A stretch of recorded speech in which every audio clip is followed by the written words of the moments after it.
Henrik Andersson from Sweden, the umpire getting the match underway. And of course, Thien, I mean, it is quite extraordinary to think that 2 entire matches have only taken, well, the first match 21 minutes, the second match 18 minutes. But Bodin Issara, as we can already see from these early stages, cannot move. No, he's not moving a lot.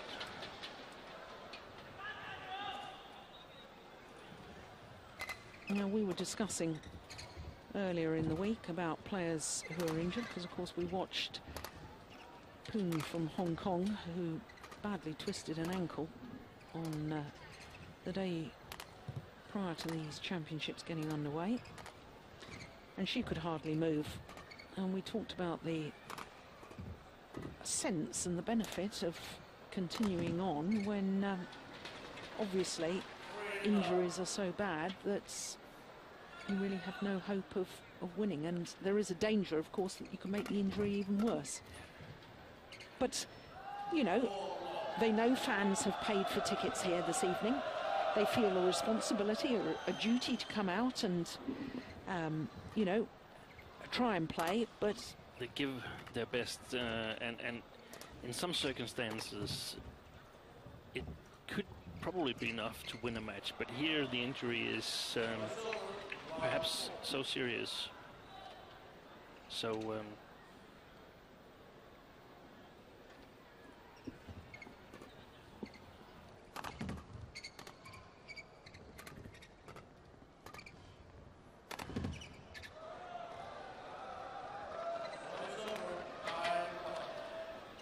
there's the BWF events manager, Darren Parks. Well, there's me just saying that the Thailand pair have felt a responsibility and duty to come out and try and play, but you can, I'm sure, hear the reaction of the crowd, and they're a little irritated by it rather than appreciating their effort to at least come on court. But it is so obvious that he can't move that I mean, yeah, that's the only if the audience doesn't like to see this, they can do what they're doing right now. We can see that some of them are leaving the hall, and that would be the other solution, that there would be no match at all.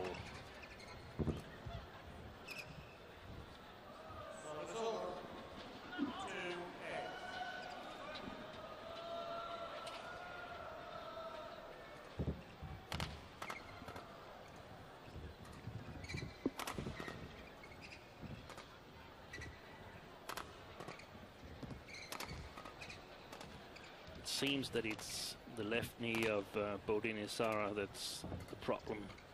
Can't really put any weight on that left leg.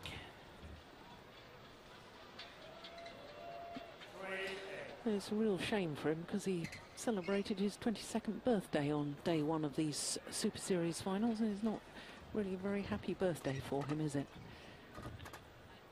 Played excellently at the Olympics. Oh, fantastic, weren't they? They reached the quarter-final. So talented, both players. Yeah.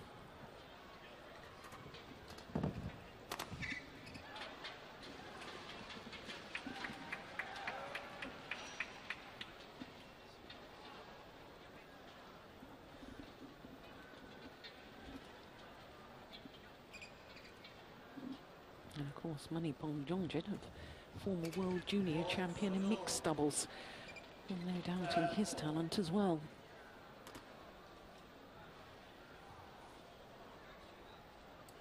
And he actually also plays mixed double at the Super Series level.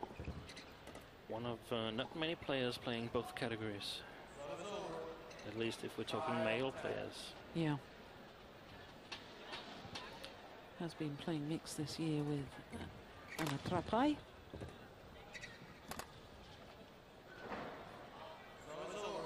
But I'm not convinced that that mixed doubles partnership isn't dissolved now, and that he really wants to concentrate on his men's doubles. But if his partner is going to be out for a while with a serious injury, he may want to play mixed doubles again. Maybe considering forming a new partnership with one of the 2 really good female players that Thailand has already. Sarah Lee, Tong Tom Kam, and Kunchala. Vorovici Jaiko. Thank you very much. Very difficult names for many of the Thai players, at least for me.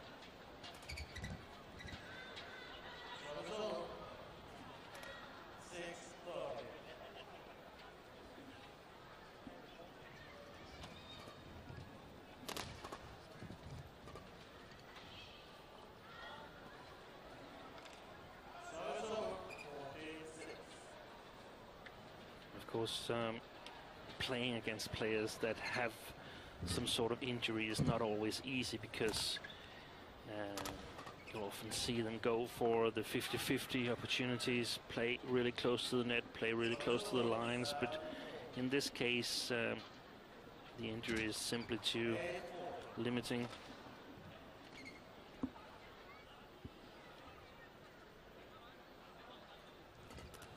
And it's not fun standing there for the Malaysians either, because no. What attitude should you take?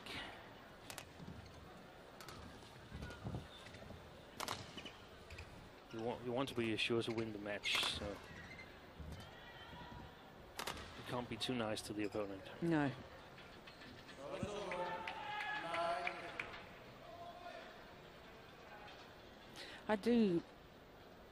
I hate to say it, but I do question in my own mind whether the Thailand pair should actually be on court. It's very obvious he's got a bad injury. I actually saw the two Thailand players having a very late lunch, as indeed I was, after the afternoon session here, and I mean, he could hardly walk out of the restaurant. No. I mean, let alone get on a badminton court, and you know, you have to question. They are both very young, 21 and just, as I say, turned 22. They have a great future in front of them. Yeah. And what is the point of this? They're not fit enough to be able to win this match. The fact that they have taken part in the tournament means that they secure their prize money. And world ranking points. And world ranking points. Of course, that's important, as we don't know how serious it is, the injury. Of course, we can see it's serious, but we don't know how long will the recovery time be. So, yeah.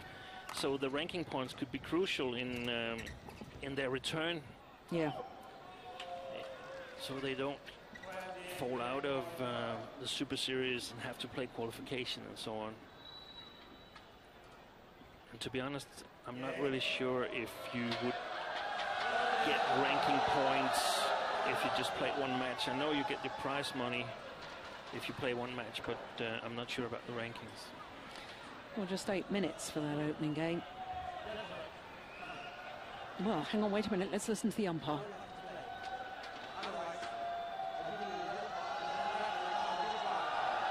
Oof.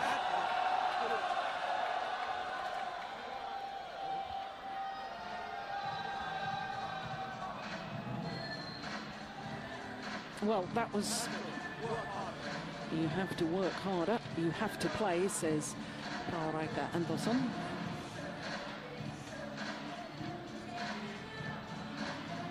Well, he's given them a verbal warning and said that unless they try harder, he's going to give a yellow card and he'll call the tournament referee. This is a very unfortunate situation, this one. Yeah.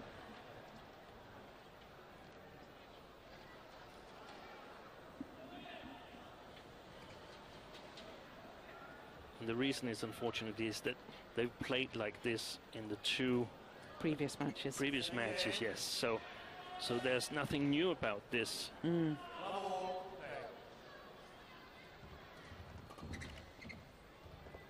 And again, I mean, they have nothing to gain from not playing their best, because they're already sure of being number 4. So it is a bit funny in a sad way. Yeah. I mean, just to be absolutely accurate, this match is going to determine who is third and fourth in the group, but it is quite obvious from his lack of mobility that they're going to be fourth in the group. He cannot win this match. Exactly, and the only reason for not playing your best should be that you wanted to be fourth, and then he threatens to disqualify them, and that's all they want. It's to be disqualified. Well, I suppose if you're disqualified, then there's good reason for withholding prize money or something, is there? So, yeah, they don't want to be disqualified. But this is the tragedy of the aftermath of what happened at the Olympic Games, because now we have a situation where this pair, in my opinion, should not be on court. They're doing themselves no good. They're risking further injury. You know. And exactly as in the Olympics, we could hope for a bit better communication between umpire, referee, sort of having some kind of work schedule. What are we going to do about this? What are we going to do in these matches here? Yeah, because we have known from day one, because we watched them on the evening session. They weren't on our television court, they were on the adjoining court, but on day one of competition, on Wednesday evening, they played against Hongwei and Shenyang, and they lost 21-9, 21-9, and it was blatantly obvious to every single person in the hall that there was a very serious injury worry. Look, you're right, he can't put any weight on that left leg of his.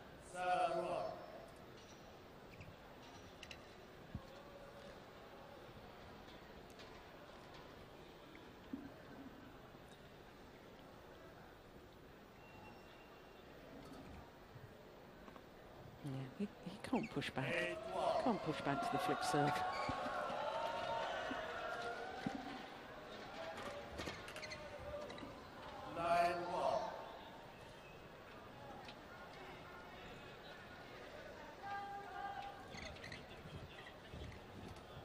Oh, that's a nice shot, but of course you're not under pressure, are you?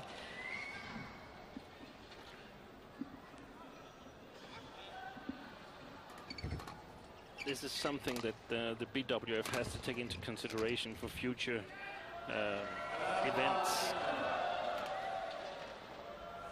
Well, I have a feeling he might be reaching for his yellow card, the umpire. Indeed he is. Take a look at the umpire right now. He's showing them the yellow card. This is so sad because it's tragic comic.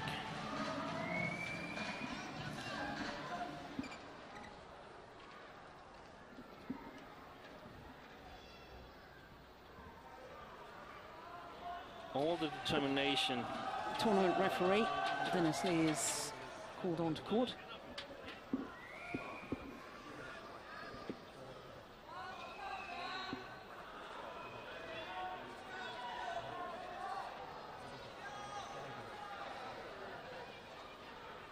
Well, tournament referee Dennis Lee saying, I don't think you have the right to stop the match. And it was very difficult to hear everything he was saying, but he's invited them to play on. Yeah, and I think he said that they're trying their best. They just can't do more than this. Yeah. It's in my opinion, it's another situation that doesn't really suit badminton well. No, of course it doesn't.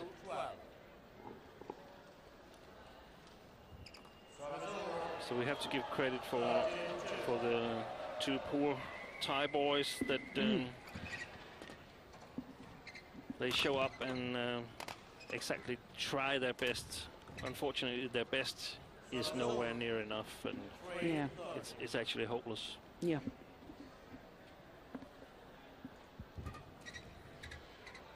Discussions going on between Darren Parks of the BWF, the Badminton World Federation, and the tournament referee.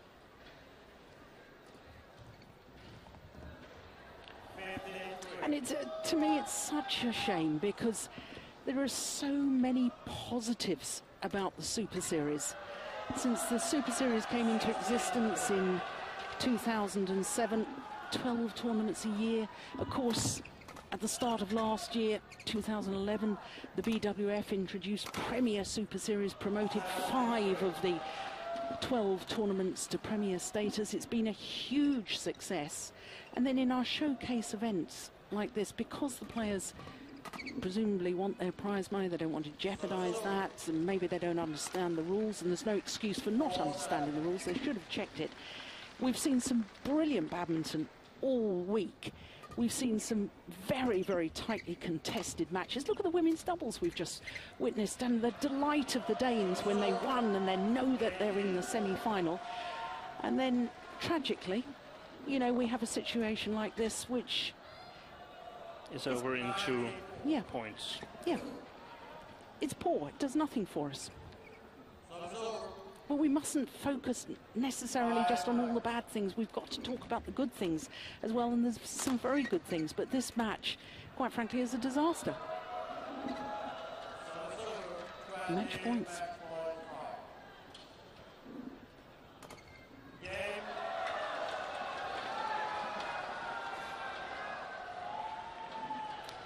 Well, I think the crowd are being far more eloquent than I could possibly be. 16 minutes. 21-9, 21-5.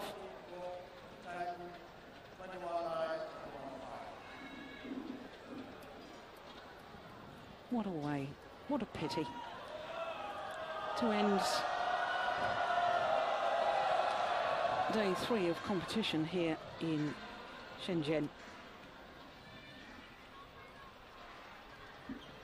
No contest. 21-9, 21-5.